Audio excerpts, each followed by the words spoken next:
नमस्कार दोस्तों। आज से हम लोग एक चैप्टर स्टार्ट करने वाले हैं, काइनेमेटिक्स।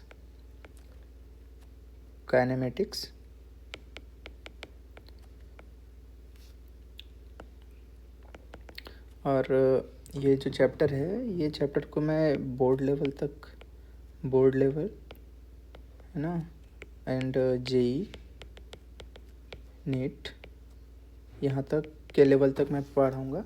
हर एक कंसेप्ट को एक्सप्लेन करूँगा, फिर उसके बाद अपन लोग क्वेश्चंस भी करेंगे, ठीक है। तो ये पूरा एक सीरीज़ होगा काइनेमेटिक्स का, है ना। और ये वाला जो चैप्टर है, ये चैप्टर पढ़ने से पहले हमको कुछ जो मैथमेटिकल टूल्स हैं वो हमको जानने की ज़रूरत है ना। जो मैथमेटिकल टूल्स बोलने का मतलब, फिज़िक्स को पढ़ने के लिए अपन लोग क्या करते हैं, मैथ्स का यूज़ करते हैं।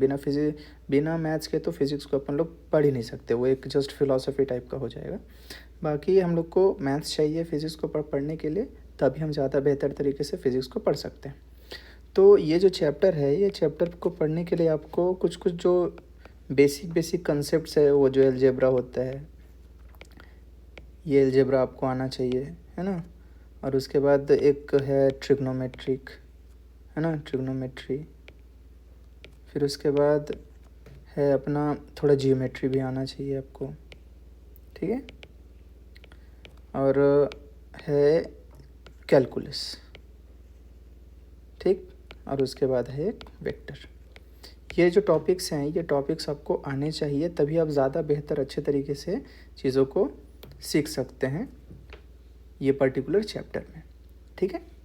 अब अपन लोग ज़्यादा टाइम वेस्ट नहीं करेंगे और स्टार्ट करेंगे अपना जो मेन टॉपिक है। तो चीज़ों को ये चैप्टर में आगे बढ़ने से पहले होता क्या है कि हम लोग को कुछ जो चीज़ें हैं, जो टर्म्स है, वो टर्म्स डिफ़ाइन करनी पड़ती है कि हम लोग क्या चीज़ें ऑब्ज़र्व करेंगे, है ना, और कौन कौन सी चीज़ों का यूज़ करेंगे। तो उसी के साथ साथ हम लोग क्या करेंगे, कुछ क्या करेंगे, टर्म्स डिफ़ाइन करेंगे सबसे पहले, फिर इन्हीं से रिलेटेड चीज़ों को पढ़ेंगे और फिज़िक्स को इस तरीके से अपन लोग देखेंगे, है ना। चलिए, तो सबसे पहला चीज़ है हमारा पोजीशन वेक्टर। पोजीशन वेक्टर क्या होता है, इसको पहले अच्छे से समझने की ज़रूरत है हमको, क्योंकि यहाँ से स्टार्ट होता है चीज़ें, है ना। पोजीशन वेक्टर क्या होता है ना कि मान लेते हैं हमारे पास एक कोऑर्डिनेट एक्सिस है और हम लोग ओरिजिन के रेस्पेक्ट में किसी पॉइंट्स को देखना चाह रहे हैं, है ना। फॉर एग्जांपल, ये क्या है, अपना एक कोऑर्डिनेट एक्सिस है ना, ये कोऑर्डिनेट एक्सिस है, ये एक्स है, ये वाई है, और ये अपना जेड एक्सिस है, ठीक है। और मान लेते हैं ये वाला वो पॉइंट है पी, ये पॉइंट पी है, तो इसका कुछ ना कुछ तो कोऑर्डिनेट होगा, है ना।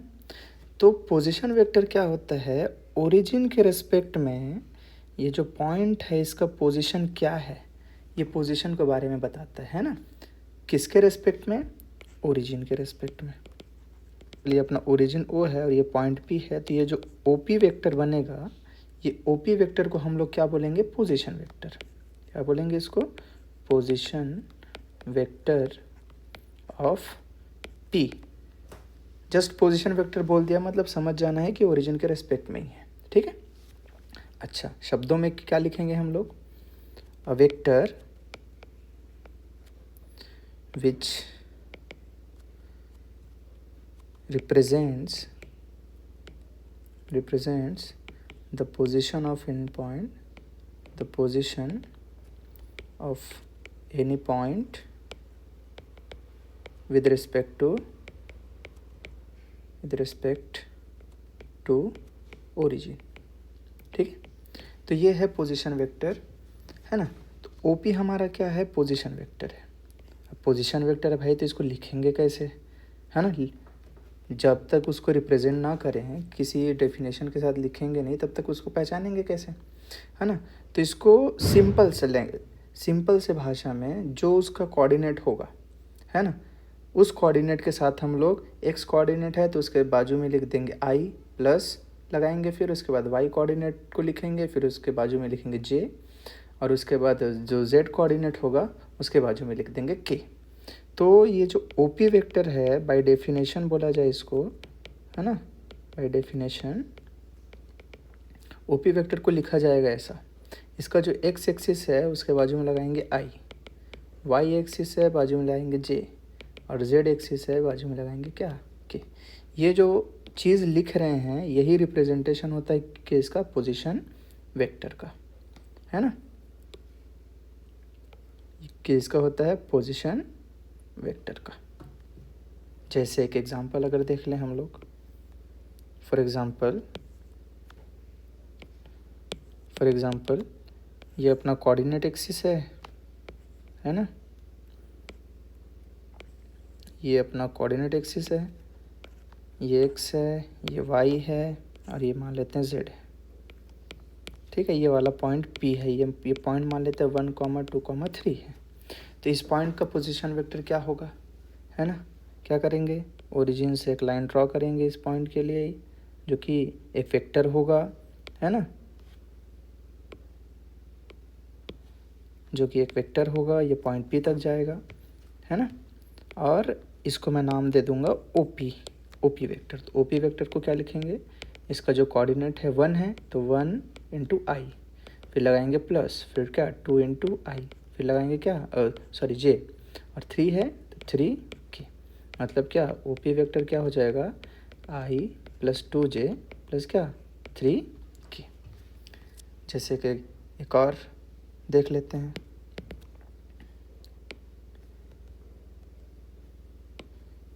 अगर मान लो हमको पॉइंट दिया है, if we are given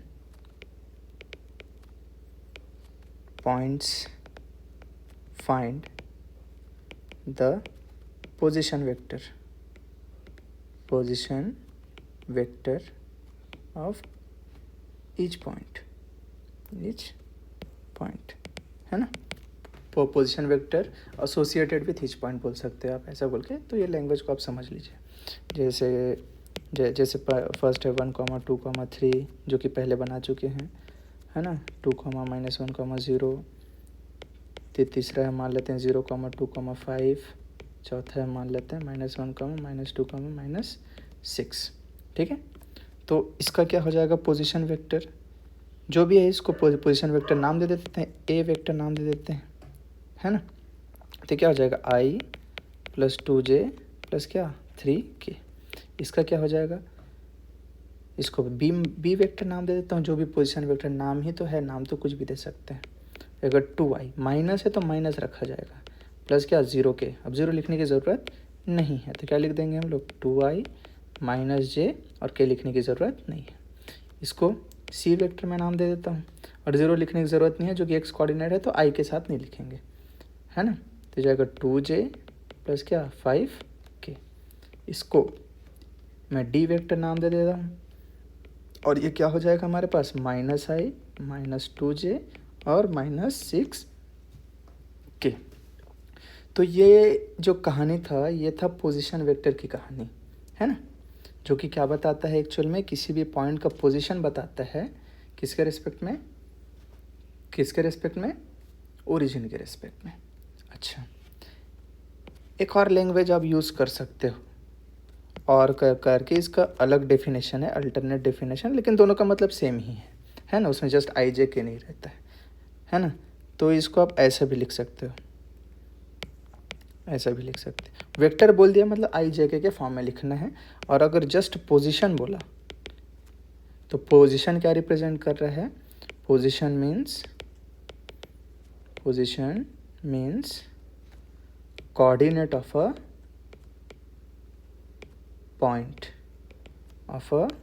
point with respect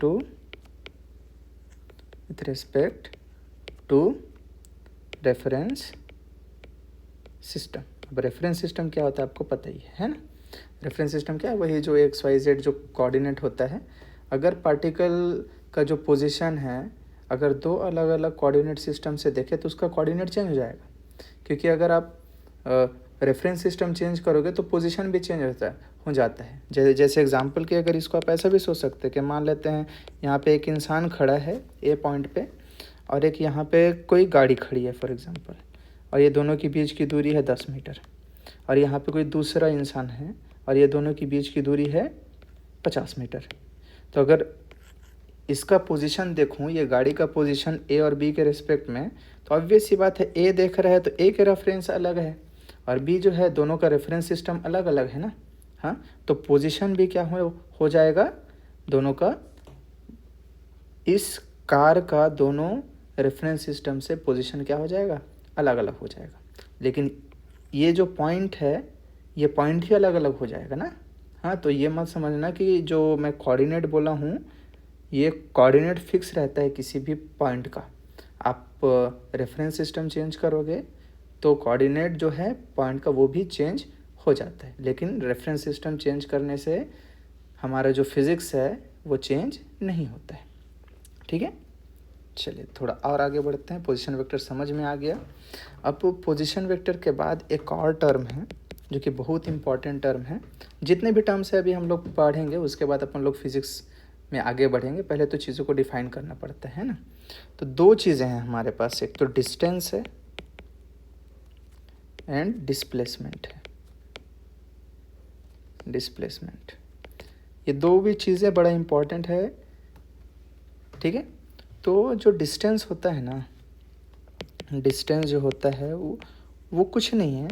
मान लेते हैं कोई जो पार्टिकल है, ए पार्टिकल, ये ऐसे करके मूव कर रहा है, ऐसे करके इस डायरेक्शन में, ऐसा करके क्या कर रहा है, इस पाथ में मूव कर रहा है। ठीक, तो डिस्टेंस बोलने का मतलब ये है कि ये जो रास्ता, जिस रास्ते में जा रहा है, ये जो पाथ है ना, या बोलो रास्ता, ये जो रास्ता का जो लंबाई होगा, इसका लेंथ, ये लेंथ को ही क्या बोला जाएगा, डिस्टेंस बोला जाएगा। सिंपल सी भाषा में अगर मान लेते हैं कोई पार्टिकल मूव कर रहा है, मोशन कर रहा है, तो जो पाथ ट्रैवल करेगा और वो जो पाथ का जो लेंथ होगा, वही लेंथ को क्या बोला जाएगा, अपन लोग डिस्टेंस बोलेंगे आज तक। ठीक है, तो डिस्टेंस क्या है, it is a length of path traveled by the object. ये क्या है, जो ऑब्जेक्ट जो पाथ ट्रैवल करेगा वो पाथ का क्या, लेंथ। ठीक है, और एक और नोट करने वाली बात, डिस्टेंस क्या होता है, स्केलर क्वांटिटी होता है। ये क्या है, स्केलर क्वांटिटी। डिस्टेंस क्या होता है, स्केलर क्वांटिटी। स्केलर क्वांटिटी बोलने का ओनली हैज मैग्नीट्यूड, डायरेक्शन नहीं होगा। दूसरा, distance can never be negative. Distance negative में नहीं होगा, लंबाई कहाँ से नेगेटिव में होगा, distance can never be negative, can never be negative. ठीक है, और डिस्टेंस को हम लोग किससे मेज़र करेंगे, लेंथ से। लेंथ से मेज़र करेंगे तो ऐसा यूनिट क्या हो जाएगा इसका, मीटर। इस यूनिट क्या हो जाएगा, मीटर। अल्टरनेट भी यूनिट्स है, सेंटीमीटर, किलोमीटर, ये भी है, लेकिन ऐसा यूनिट हम लोग क्या यूज़ करेंगे, मीटर के फॉर्म में। ठीक है, इसके बाद हमारा जो दूसरा टर्म है वो है डिस्प्लेसमेंट। ये बड़ा इंटरेस्टिंग है, डिस्प्लेसमेंट, है ना। डिस्प्लेसमेंट क्या रहता है, मान लेते हैं कोई एक पार्टिकल है और वो ऐसा मूव कर रहा है, इस पॉइंट से बी पॉइंट पे गया, वो इस पाथ से गया, है ना। तो डिस्प्लेसमेंट बोलने का मतलब ये होता है क्या, कि ये जो पॉइंट है, इनिशियल पॉइंट और फाइनल पॉइंट, ये दोनों पॉइंट्स के बीच में जो सबसे शॉर्टेस्ट डिस्टेंस हम लोग ड्रॉ कर सकते हैं, या शॉर्टेस्ट डिस्टेंस होता है दोनों के बीच में, उसी को हम लोग क्या बोलेंगे, डिस्प्लेसमेंट। तो ये जो शॉर्टेस्ट डिस्टेंस है, और शॉर्टेस्ट डिस्टेंस बनाने के लिए अपन लोग क्या करेंगे, दो पॉइंट्स के बीच का दोनों को एक स्ट्रेट लाइन से ज्वाइन कर देंगे, और वो जो स्ट्रेट लाइन होगा उसकी जो लंबाई होगी उसको हम लोग क्या बोलेंगे, डिस्प्लेसमेंट। मैं इसका एक अल्टरनेट डेफिनेशन भी बताऊंगा जो कि और ज़्यादा बेहतर है। ठीक है, तो ये जो लंबाई होगा, इसका जो लेंथ है, इसको बोलेंगे क्या, डिस्प्लेसमेंट। डिस्प्लेसमेंट, ठीक है। इनिशियल और फाइनल पॉइंट के बीच में जो शॉर्टेस्ट पाथ होता है या शॉर्टेस्ट डिस्टेंस होता है उसको क्या बोलते हैं अपन लोग? डिस्प्लेसमेंट। ये वाला ए था क्या? इनिशियल पॉइंट, और ये है क्या अपना फाइनल पॉइंट, ठीक है। तो डेफिनेशन के फॉर्म में अपन लोग क्या लिखेंगे? It is a shortest distance, और क्या पाथ भी बोल सकते हो, बिटवीन टू पॉइंट्स, ठीक है। तो ये अपना क्या है? डेफिनेशन है। चलिए थोड़ा अल्टरनेट भी इसका देख लेते हैं, ठीक है। अल्टरनेट डेफिनेशन और कर करके थोड़ा सा वेक्टर के फॉर्म में भी समझ लेते हैं ना। तो मान लेते हैं हमारे पास ये कोऑर्डिनेट एक्सिस है ना। ये क्या है? कोऑर्डिनेट एक्सिस अपना, और ये x है, ये y है, और ये क्या है? z है। मान लेते हैं एक पार्टिकल यहाँ पे था a पॉइंट पे, और ये क्या किया? मूव करते करते b पॉइंट पे आ गया, ठीक है। जब वो a पॉइंट पे था तो a पॉइंट के करस्पॉन्डिंग जो पोजीशन वेक्टर था वो मान लेते हैं ये वाला है, और b पॉइंट के जो पोजीशन वेक्टर है वो मान लेते हैं ये वाला है। तो ये जो वेक्टर बना, दोनों को एक स्ट्रेट लाइन में अपन लोग ज्वाइन कर दिए ना, तो ये वाला जो वेक्टर बना, ये वेक्टर को ही बोलेंगे डिस्प्लेसमेंट वेक्टर। मैं बताऊंगा अभी कि डिस्प्लेसमेंट क्या होता है, एक वेक्टर क्वांटिटी होता है डिस्प्लेसमेंट वेक्टर। ये वाला जो है इसको अपन लोग मान लेते हैं R1 है, ठीक है। ये R1 वेक्टर है, ये R2 वेक्टर है, और ये क्या है अपना AB वेक्टर। तो एक वेक्टर जा रहा है ऐसा, एक वेक्टर है ऐसा, और ये R2 वेक्टर है ऐसा। तो अपन लोग क्या कर सकते हैं ना, अगर मान लो मुझे डिस्प्लेसमेंट निकालना है, मतलब AB वेक्टर निकालना है, तो AB वेक्टर निकालने के लिए क्या करेंगे? ट्रायंगल रूल लगा देंगे यहाँ पे वेक्टर का, वेक्टर एडिशन का। We will use triangle rule of vector addition, जो कि क्या बोलता है? देखो R1 वेक्टर और AB वेक्टर ये सेम डायरेक्शन में है, ऐसा करके ये ऐसा है और ये ऐसा है। तो ये दोनों को अगर लोग जोड़ेंगे हम लोग तो R2 वेक्टर के बराबर होना चाहिए, ठीक है। मतलब क्या? R1 vector plus AB vector किसके बराबर होगा? R2 vector. तो यहाँ से हम लोग क्या बोल सकते हैं कि जो AB वेक्टर है, मतलब डिस्प्लेसमेंट वेक्टर है, वो R2 माइनस क्या? R1 है। R2 माइनस क्या? R1। अब ये डेफिनेशन देखो आप, ये डेफिनेशन देख के कुछ चीज़ें समझ में आएंगी, है ना। क्या समझ में आएंगी भैया? समझ में ये आएंगी कि R1 और R2 जो है वो एक्चुअली में क्या है? पोजीशन वेक्टर है किसका? इनिशियल और फाइनल पॉइंट का, है ना। और R2 क्या है अपना? फाइनल पोजीशन वेक्टर है, फाइनल पोजीशन वेक्टर। और R1 जो है वो क्या है? इनिशियल पोजीशन वेक्टर है ना। और दोनों का डिफरेंस जो है वो क्या बताएगा? एक्चुअली में चेंज है। जो पोजीशन वेक्टर्स का क्या है? एक्चुअली में चेंज है ना। तो अपन लोग क्या लिख सकते हैं और इसको कि जो डिस्प्लेसमेंट होता है उसका एक अल्टरनेट डेफिनेशन भी आप लिख सकते हैं। डिस्प्लेसमेंट का अल्टरनेट डेफिनेशन क्या? इट इज़ डिफाइंड एज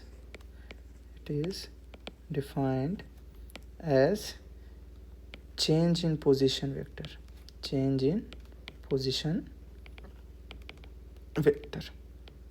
ठीक है।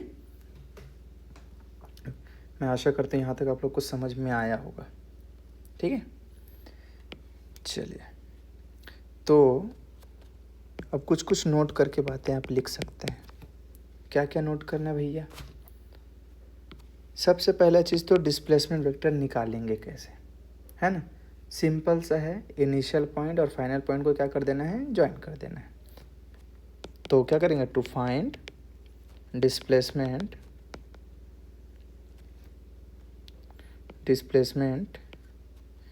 join initial and final point with the help of straight line which starts from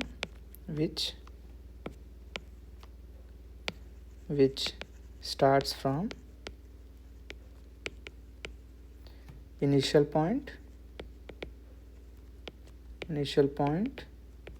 and end to the final point, ठीक है। सिंपल सा है। क्या करेंगे, मान लेते हैं ये अपने इनिशियल पॉइंट है और ये ऐसे करके जा रहा है, बी पॉइंट में पहुंचा, तो क्या करेंगे, इनिशियल पॉइंट और फाइनल पॉइंट को क्या किया जाएगा, एक स्ट्रेट लाइन से ज्वाइन कर दिया जाएगा, जो कि स्टार्ट कहाँ से होगा, इनिशियल पॉइंट से, और जाएगा कहाँ पे, फाइनल पॉइंट। तो वेक्टर भी उसी के हिसाब से आपको लगाना है। फाइनल पॉइंट पे ये एरो होना चाहिए, ये फाइनल पॉइंट पे एरो होना चाहिए, है ना, ठीक है। और इसकी जो लंबाई होगी उसको मैग्नीट्यूड बोलेंगे, और ये जो एरो का डायरेक्शन होगा उसको ये वेक्टर का डायरेक्शन बोला जाएगा, ठीक है। चलिए, दूसरा पॉइंट क्या है, it is a vector quantity. Vector quantity मतलब क्या है, इसके पास मैग्नीट्यूड भी होगा और क्या होगा, डायरेक्शन भी होगा, ठीक है। चलिए, और क्या ये जो लेंथ होगा, इसका जो लेंथ होगा ये क्या होगा, मैग्नीट्यूड ऑफ, ये जो लेंथ है अपना, इसका जो लेंथ होगा इसको क्या बोला जाएगा, मैग्नीट्यूड ऑफ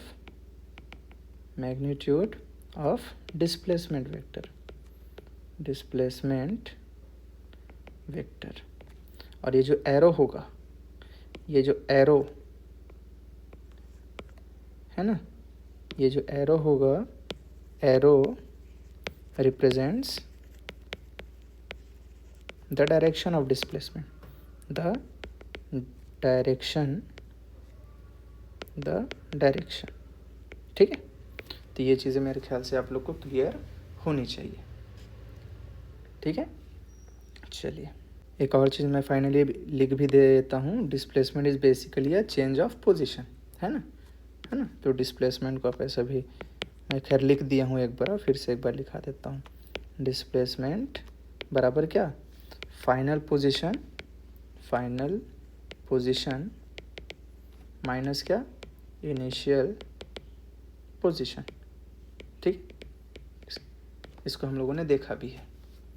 अच्छा, हमारे पास क्या है, डिस्टेंस है और डिस्प्लेसमेंट है।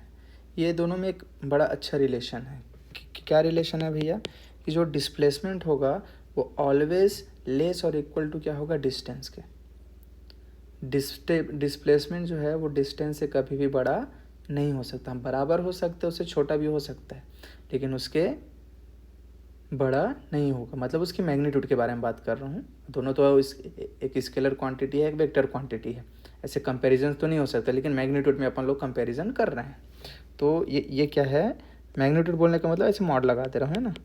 तो जो डिस्प्लेसमेंट का जो मैग्नीट्यूड होगा, है ना, वो लेस और इक्वल टू क्या होगा, डिस्टेंस के। ये बड़ा इंपॉर्टेंट पॉइंट है। और हमको ये भी पता है कि जो डिस्टेंस है कभी भी नेगेटिव नहीं होता, लेकिन डिस्प्लेसमेंट हो सकता है, ठीक है। क्योंकि वो ऑब्वियसली मैग्नीट्यूड तो नेगेटिव नहीं होगा, ठीक है, लेकिन वो वेक्टर है, तो वेक्टर को अपन लोग आई जे के फॉर्म में लिखते हैं और इसकी मैग्नीट्यूड भी निकालते हैं, है ना, प्लस डायरेक्शन भी निकालते हैं। तो दो अलग अलग क्वांटिटीज़ है, एक वेक्टर है और एक स्केलर है, लेकिन अपन लोग दोनों के मैग्नीट्यूड में हम लोगों ने यहाँ पे कंपेरिजन्स किए हैं, ठीक है। चलिए, ये दो पॉइंट जो है ये बड़ा इम्पोर्टेंट थे, और ये चीज़ों को भले ही ये देखने में भी आसान लग रहा है, लेकिन ये जब क्वेश्चंस में आते हैं तो प्रॉब्लम होता है निकालने में। क्योंकि थोड़ा सा ज्योमेट्री यूज़ करना पड़ता है, मैथ्स लगा देगा थोड़ा अच्छे क्वेश्चंस बन जाएंगे, अभी हम लोग देखेंगे। ठीक है, डिस्टेंस डिस्प्लेसमेंट निकालना है। जैसे अपन लोग अब कुछ क्वेश्चंस करेंगे, है ना। Find distance and displacement in given problem.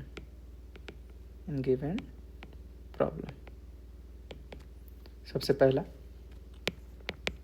मान लेते हैं एक पार्टिकल था, ए से स्टार्ट किया, बी पे गया, और फिर बी पे आया, फिर और कहाँ पे गया, सी पे गया। ऐसा सी पे गया, ये 3 मीटर चला इधर और ये 4 मीटर चला। हम लोग को निकालना है डिस्टेंस और डिस्प्लेसमेंट। डिस्टेंस क्या होता है, बड़ा सिंपल है ना। डिस्टेंस क्या होता है, जो एक्चुअल पाथ ये जो ट्रैवल कर रहा है, ये वाला लेंथ, ये वाला लेंथ, ये जो लेंथ है, ये दोनों की लेंथ की लंबाई, सीधी सी बात है। तो दोनों की लेंथ की लंबाई कितना हो जाएगा, 3 + 4 मतलब कितना, 7 मीटर। डिस्प्लेसमेंट क्या होगा भैया, है ना। डिस्प्लेसमेंट के लिए याद कीजिए, डिस्प्लेसमेंट हम लोग निकालते कैसे, ऊपर में बताया, इनिशियल फाइनल पॉइंट को जोड़ दो, और जोड़ने के बाद जो स्ट्रेट लाइन बना, स्ट्रेट लाइन की का लेंथ निकालोगे तो मैग्नीट्यूड निकल जाएगा उसका। तो ए बी अभी फ़िलहाल मैग्नीट्यूड निकाल रहे हैं, है ना। चलिए, तो ये वाला जो लेंथ है, ये लेंथ हम लोग निकालेंगे कैसे, यूजिंग पाइथागोरस। एल बराबर क्या हो जाएगा, √3 का स्क्वायर + 4 का स्क्वायर, मतलब क्या, √25 बराबर क्या, 5। तो डिस्प्लेसमेंट कितना हो जाएगा यहाँ पे हमारे पास, 5 मीटर। ठीक है, चलिए एक और कोई क्वेश्चन करते हैं अपन। मान लो यहाँ से एक ऑब्जेक्ट स्टार्ट किया, ए पॉइंट से बी पे गया, बी से सी पे गया, सी से डी पे गया। ये ए पॉइंट है, ये बी पॉइंट है, ये सी पॉइंट है और ये डी पॉइंट है। ये 2 मीटर, ये 12 मीटर और ये 3 मीटर है ना। हम लोग को क्या करना है, डिस्टेंस और डिस्प्लेसमेंट निकालना है। ऐसा गया, ऐसा गया। डिस्टेंस तो आसान है, डिस्टेंस कितना हो जाएगा, 2 + 12 + 3, 2 + 12 + क्या, 3, मतलब कितना हो जाएगा, 17 मीटर। ठीक है, अच्छा डिस्प्लेसमेंट निकालना है भैया। डिस्प्लेसमेंट कैसे निकाला जाए, सिंपल से वही रूल लगा देंगे अपन लोग। क्या लगाएंगे, इसको थोड़ा सा इधर मैं ज्वाइन कर दे रहा हूँ, नीचे इसको इधर ज्वाइन कर दे रहा हूँ, और ये जो लंबाई होगा हमारा, इनिशियल और फाइनल पॉइंट को ज्वाइन करेंगे, ये जो लंबाई होगा इसको बोलेंगे डिस्प्लेसमेंट। यही लेंथ निकालना है ना। तो ये 12 है, ये 12 है, तो ये भी 12 हो जाएगा। ये वाला लंबाई, ये वाला और ये वाला दोनों बराबर है ना। तो ये 12 है, तो ये भी कितना हो जाएगा, 12, तो ये भी 12 मीटर। अच्छा ये 3 है, तो ये दोनों एक दूसरे के पैरेलल है और दोनों का लेंथ भी सेम है। ये 3 होगा, ये भी 3 होगा, तो ये भी कितना हो जाएगा अपना, 3 मीटर। अच्छा यहाँ पे अपन लोग पाइथागोरस लगा देंगे। ये और ये ट्रायंगल है, राइट एंगल ट्रायंगल है ना। तो इसका स्क्वायर प्लस इसका स्क्वायर किसके बराबर होगा, इसके स्क्वायर के बराबर होगा, जो कि कितना हो जाएगा, √2 + 3, 5 का स्क्वायर प्लस क्या, 12 का स्क्वायर, कि कितना हो जाएगा, 25 + 144, मतलब कितना, 169। और 169 किसका होता है, 13 का। तो डिस्प्लेसमेंट और डिस्टेंस हो जाएगा कितना, 17, और डिस्प्लेसमेंट हो जाएगा कितना, 13 मीटर। यहाँ से देखने से आपको लग रहा हो कि डिस्प्लेसमेंट हमेशा छोटे ही आ रहे हैं, हो सकता है कभी कभार बराबर भी आ जाए, एकदम स्ट्रेट लाइन में एक ही डायरेक्शन में मूव करता है तो डिस्टेंस और डिस्प्लेसमेंट बराबर हो जाते हैं। चलिए और क्वेश्चन करते हैं। मान लेते हैं इस बार एक ऑब्जेक्ट ऐसे सेमी सर्कुलर पाथ में मूव कर रहा है। ए पॉइंट से स्टार्ट किया, ऐसा गया बी पॉइंट पे, ठीक है। अच्छा इसका जो रेडियस है, ये जो रेडियस है ये आर है, मान लो रेडियस क्या है, आर, ये आर है, ये भी आर है, ठीक है।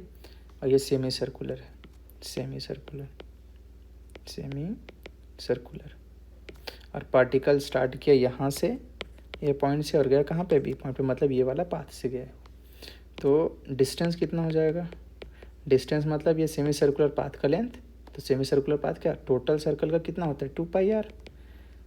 टोटल सर्कल का कितना होता है, 2πr। तो आधा का कितना हो जाएगा, 2πr का आधा, मतलब कितना हो जाएगा, πr।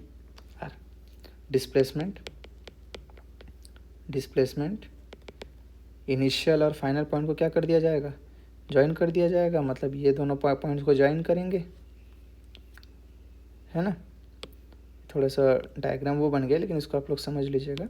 इनिशियल फाइनल पॉइंट को ऐसे ज्वाइन करेंगे, ये भी आर है तो ये भी आर ही होगा दोनों, तो ओवरऑल कितना हो जाएगा, 2r। ओवरऑल कितना हो जाएगा, 2r। ठीक है, कर क्वेश्चन करते हैं। मान लेते हैं एक पॉइंट यहाँ पे था और इस पॉइंट से ऐसे स्टार्ट किया, यहाँ पे आया, ऐसा है ना, और ये ऐसा कुछ है, और ये रेडियस कितना है इसका, r है, रेडियस r है। ए से कहाँ पे आया, बी पॉइंट पे इस पाथ के थ्रू आया। तो डिस्टेंस तो ये आर्क का लेंथ हो जाएगा, और डिस्प्लेसमेंट क्या हो जाएगा, ये जो लंबाई होगा, ये इनिशियल और फाइनल पॉइंट को ज्वाइन करेंगे तो ये वाला जो लंबाई होगा वो डिस्प्लेसमेंट हो जाएगा। तो डिस्टेंस तो बड़ा आसान है, क्या, 2πr का 1/4 है ना ये, हाँ। तो डिस्टेंस हो जाएगा कितना, 2πr डिवाइडेड बाई 4, मतलब कितना, πr/2। डिस्प्लेसमेंट कितना हो जाएगा हमारे पास, r है ये 90 डिग्री, तो r√2 हो जाएगा, यूजिंग पाइथागोरस थ्योरम। ठीक है, चलिए और क्वेश्चन करते हैं। मान लो है ए और ये ऐसा गया, है ना, और ये ऐसा गया बी पॉइंट पे, इस डायरेक्शन से जा रहा है, ऐसा गया और ऐसा गया। ये वाला लंबाई हम मान लेते हैं 4 मीटर है, ये वाला लंबाई मान लेते हैं कितना है, 5 मीटर है। ये वाला एंगल है कितना, 60 डिग्री। तो हम लोग को क्या करना है, डिस्टेंस और डिस्प्लेसमेंट निकालना है। तो डिस्टेंस निकालना तो बहुत आसान है। डिस्टेंस कितना हो जाएगा, डिस्टेंस हो जाएगा कि कितना, 4 + 5 मतलब क्या, 9 मीटर। और डिस्प्लेसमेंट के लिए क्या कर देंगे, इनिशियल पॉइंट और फाइनल पॉइंट को ज्वाइन कर देंगे, और ये जो लंबाई होगा, ये लंबाई को हम लोग क्या बोलेंगे, डिस्प्लेसमेंट। अब डिस्प्लेसमेंट निकालें कैसे, है ना। डिस्प्लेसमेंट निकालने के लिए, इसके लिए मैं एक फार्मूला बताता हूँ कि अगर आपको ट्रायंगल दिया हो, कोई सा भी ट्रायंगल दिया हो, है ना, फॉर एग्जांपल ये एक ट्रायंगल है ना, ये क्या है, ट्रायंगल है। जैसे भी ट्रायंगल होगा, ये भले इक्विलैटरल ट्रायंगल टाइप का दिख रहा है या आइसोसेलेस ट्रायंगल दिख रहा है, लेकिन वो कैसा भी ट्रायंगल हो चलेगा। ये वाला एंगल मान लो पता है आपको, और ये वाला दोनों लेंथ पता है। ये जो एंगल है, वो जो साइड जो एंगल बना रहे हैं, वो दोनों साइड का लेंथ पता है, लेंथ क्या है, गिवन है। और ये वाला उसके एंगल के अपोजिट वाला लेंथ आपको निकालना है। तो इसके लिए फार्मूला याद कर लीजिए, इसको बोलते हैं कोसाइन फार्मूला। क्या, कोसाइन फार्मूला। और कोसाइन फार्मूला क्या बोलता है कि जो कॉस थीटा होगा वो किसके बराबर होगा, a² + b² - x² divided by कितना, 2a × b। सेम इसी कंसेप्ट का यूज़ करेंगे हम लोग, है ना। चलिए, तो यहाँ पे हमारा थीटा क्या है, 60 डिग्री, और ए क्या है, थीटा क्या है 60, ए क्या है 5, बी क्या है 4। तो फार्मूला लगा देंगे हम लोग। ये क्या हो जाएगा, कॉस थीटा बराबर कॉस 60 बराबर कितना, 5 का स्क्वायर + 4 का स्क्वायर - x का स्क्वायर, इसको x मान लेते हैं, डिवाइडेड बाई 2 × 5 × क्या, 4। कॉस 60 कितना होता है, 1/2, और ये 25 + 4 16 - x² बराबर कितना, ये 2 से तो 2 ख़त्म ही हो जाएगा ना, ये वाला 2 और ये वाला 2 ख़त्म हो गया, तो ये कितना हो जाएगा, 20। तो यहाँ से हमारा कितना हो गया, 20 बराबर कितना, ये 25 + 16 30 और 41 - x²।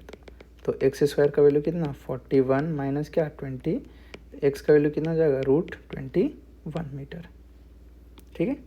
तो ये एक नया चीज़ सीखने को मिला क्या, कोसाइन फार्मूला। ये मैथ्स की चीज़ें हैं खैर, लेकिन हम लोग का यूज़ होता है तो यहाँ पे मैंने लिखा दिया है ये चीज़ को, ठीक है। चलिए एक और क्वेश्चन करते हैं। मैं इतने सारे क्वेश्चन इसलिए करा रहा हूँ ताकि आपको डिस्प्लेसमेंट डिस्टेंस में कोई ज़्यादा प्रॉब्लम फेस करना ना पड़े, है ना। मान लो एक ऐसा है इस बार, और जो पाथ है वो ये वाला पाथ है। इस पाथ से कोई पार्टिकल क्या किया, ट्रैवल किया। ये पाथ है, ये ए पॉइंट है, ये बी पॉइंट है, और ये वाला डिस्टेंस आर है, ये भी डिस्टेंस आर है, और ये वाला एंगल क्या है, थीटा है। तो डिस्टेंस क्या हो जाएगा हमारे पास, डिस्टेंस तो निकालना सिंपल है ना। डिस्टेंस का कैसे निकालेंगे कि भैया हमको ये चीज़ तो पता है कि 2 पाई रेडियन के लिए 2 पाई आर होता है। तो एक रेडियन के लिए कितना लेंथ हो जाएगा हमारे पास, 2 पाई आर बाई 2 पाई, है ना। 2 पाई आर बाई क्या, 2 पाई। और थीटा रेडियन है या फिर थीटा डिग्री है, जिस भी तरीके से अपन लोग इसको ट्रीट करें। डिग्री में रहेगा तो डिग्री के हिसाब से लिखेंगे, और रेडियन में रहा तो रेडियन के हिसाब से लिखेंगे, है ना। तो अगर मान लेते हैं 2 पाई रेडियन के लिए कितना होता है, 2 पाई आर। एक रेडियन के लिए कितना हो जाएगा, 2 पाई आर बाई 2 पाई।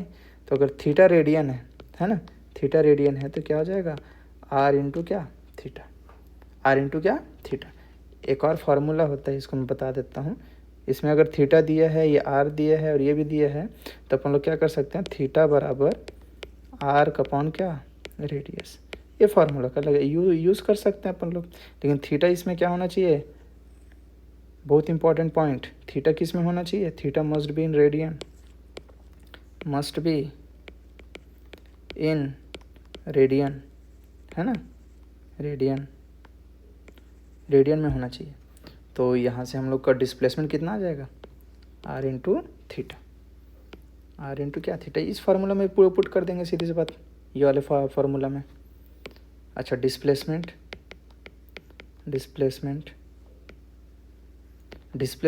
तो सिंपल है, निकाल सकते हैं अपन लोग यहाँ पे, है ना। देखिए वही कोसाइन फार्मूला लगाएंगे, ये वाला जो लेंथ है वो डिस्प्लेसमेंट हो जाएगा। इसको मैं एल मान लेता हूँ। तो एल हो जाएगा हमारे पास कितना, निकालने के लिए क्या करेंगे, कोसाइन फार्मूला का यूज़ करेंगे। कॉस थीटा बराबर क्या, r square plus r square और minus l square divided by कितना, 2 इंटू आर। ठीक है। तो यहाँ से क्या हो जाएगा, 2 आर स्क्वायर कॉस थीटा बराबर क्या, 2 r square minus l square. तो एल स्क्वायर को इधर ले आते हैं, इसको इधर भेज देते हैं। तो एल स्क्वायर बराबर क्या हो जाएगा, 2 r square minus 2 r square cos theta. तो यहाँ से एल स्क्वायर का वैल्यू कितना, 2 आर स्क्वायर कॉमन निकाल लेते हैं। यहाँ पे क्या बचा, 1 माइनस कॉस थीटा। हाँ, यहाँ पे फार्मूला याद रख लीजिए आप। क्या फार्मूला भैया, फार्मूला ये बोलता है, ट्रिग्नोमेट्री का है, 1 माइनस कॉस थीटा किसके बराबर होता है, 2 sine square theta by 2। Angle आधा हो जाता है। 1 प्लस कॉस थीटा किसके बराबर होता है, 2 कॉस स्क्वायर थीटा बाई 2। ये याद रख लो, मैं इसलिए सब चीज़ को लिखा दे रहा हूँ यहाँ पे, ताकि नोट्स में आपके पास रहे। मैं ये नोट्स प्रोवाइड करा दूंगा चैनल में। चलिए, तो यहाँ से एल का वैल्यू कितना आ जाएगा हमारे पास, रूट 2 आर स्क्वायर और 1 माइनस कॉस स्क्वायर थीटा क्या लिखेंगे, 2 साइन स्क्वायर थीटा बाई 2।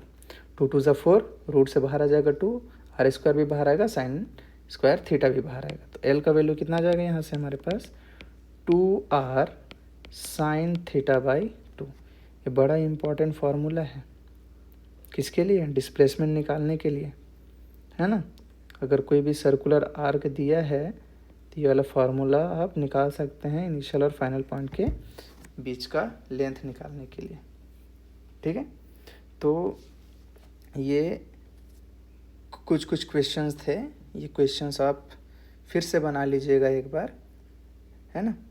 और मैं हो सके तो मैं कुछ क्वेश्चंस भी प्रोवाइड करा दूंगा चैनल में, और वहाँ से आप डाउनलोड करके चीज़ों को सॉल्व कर सकते हैं प्रैक्टिस के लिए। ठीक है। एक और क्वेश्चन करते हैं। मान लेते हैं ये पॉइंट ए है, ये वाला पॉइंट बी है। इसका जो कोऑर्डिनेट है 1, -2, 3 है। इसका जो है -5, 2, -6 है। डिस्प्लेसमेंट निकालना है, तो डिस्प्लेसमेंट निकालने के लिए क्या करेंगे, दोनों के बीच को ज्वाइन करेंगे स्ट्रेट लाइन से, और ये जो स्ट्रेट लाइन का जो लेंथ होगा इसको क्या बोलेंगे, डिस्प्लेसमेंट है ना। और डिस्प्लेसमेंट निकालना तो आसान है, ये दोनों के बीच का लेंथ निकालना है, डिस्टेंस फार्मूला का यूज़ करेंगे, तो क्या हो जाएगा, -5 -1 का स्क्वायर प्लस 2 माइनस यहाँ से -5 -1 का स्क्वायर और 2 -2 का होल स्क्वायर और -6 -3 का होल स्क्वायर, डिस्टेंस फार्मूला आप लोगों ने पढ़ा ही है। तो 2 -2 का स्क्वायर प्लस क्या -6 -3 का स्क्वायर, तो ये कितना हो जाएगा हमारे पास, 6 का स्क्वायर माइनस का स्क्वायर करोगे तो +1 हो जाएगा, ये हो जाएगा 2 + 2 मतलब क्या 4 का स्क्वायर, और ये क्या हो जाएगा 9 का स्क्वायर। तो ये ओवरऑल कितना हो जाएगा 36 + 16 + 81, तो इसकी वैल्यू कितना आ जाएगी 133, ठीक है। और हम लोग ऐसे भी फाइंड कर सकते हैं, कैसे, वेक्टर के फॉर्म में, कि भैया ए का पोजीशन वेक्टर ओरिजिन के रेस्पेक्ट में कुछ ऐसा होगा, मान लेते हैं ये अपना ओरिजिन है ओ, ये वाला पॉइंट क्या है अपना ओरिजिन ओ, तो ये वाला जो वेक्टर बनेगा हमारा इसको बोलेंगे हम लोग ओ ए वेक्टर, ये वाला ओ ए वेक्टर है, या इसको R1 मान लो, चलो R1 मान लेते हैं, इसको R2 मान लेते हैं, और ये है अपना ए बी वेक्टर। तो ए बी वेक्टर किसके बराबर हो जाएगा, ए बी वेक्टर किसके बराबर हो जाएगा हमारे पास,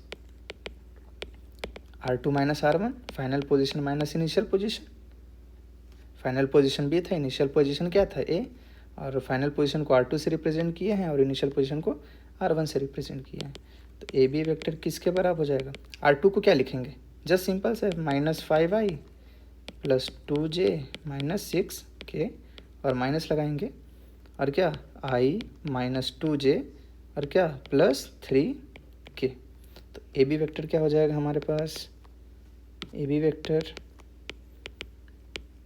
-5i + 2j - 6k -i + 2j और क्या -3k। अब क्या निकल जाएगा हमारे पास, देखो यहाँ पे -5 है, यहाँ पे -1 है, तो क्या हो जाएगा -6, यहाँ पे 2j है, यहाँ पे भी 2j है, तो क्या हो जाएगा 4j, यहाँ पे -3k है, -6k है, और यहाँ पे -3k है, तो -9k। तो ये अपना क्या हो जाएगा, ये है अपना पोजीशन वेक्टर जो चेंज हुआ है ना। और उसी को क्या बोला जाता है, जो पोजीशन वेक्टर चेंज होता है उसी को हम लोग क्या बोलते हैं, डिस्प्लेसमेंट वेक्टर, ठीक है। चलिए ये अपना क्या डिस्प्लेसमेंट वेक्टर,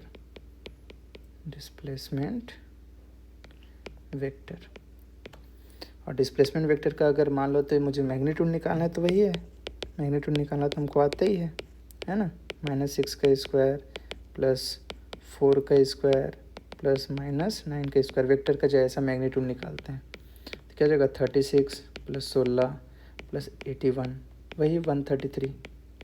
तो दोनों से हम लोग निकाल सकते हैं, या तो वेक्टर के फॉर्म में आप इसको लिख लीजिए और फाइनल वेक्टर निकाल के मैग्नीट्यूड निकाल लीजिए, या तो आप ऐसा करके ये दोनों कोऑर्डिनेट्स को माइनस करके भी निकाल सकते हैं। तो मैं आशा करता हूँ ये चीज़ें आप लोग को समझ में आई होगी, है ना। और ये जितने भी मैंने क्वेश्चंस कराए हैं ये आप एक बार फिर से कर लीजिएगा ये सभी क्वेश्चंस को, ताकि एक बार प्रैक्टिस हो जाए। हो सके तो मैं इससे रिलेटेड मैं चैनल के डिस्क्रिप्शन में अपलोड कर दूंगा, ये नोट्स भी पूरा अपलोड कर दूंगा, और क्या बोलते हैं जो क्वेश्चंस रहेगा रिलेटेड वो भी मैं अपलोड कर दूंगा। तो चलिए थैंक यू। और हो सके आप लोग को थोड़ा हेल्पफुल लग रहा होगा तो आप चैनल को सब्सक्राइब कर दीजिए, और जो भी चीज़ डाउट आए वो डाउट को आप कमेंट में लिख दीजिए, और हो सके तो मैं नेक्स्ट वीडियोस में मैं वो आपके जो डाउट्स रहेंगे वो चीज़ को क्लियर करने का प्रयास करूँगा, या फिर मैं वहीं पे कमेंट में ही जो भी आंसर रहेगा या फिर जो भी आपका डाउट रहेगा उसको क्लियर करने का मैं ट्राई करूँगा। ठीक है, चलिए थैंक यू।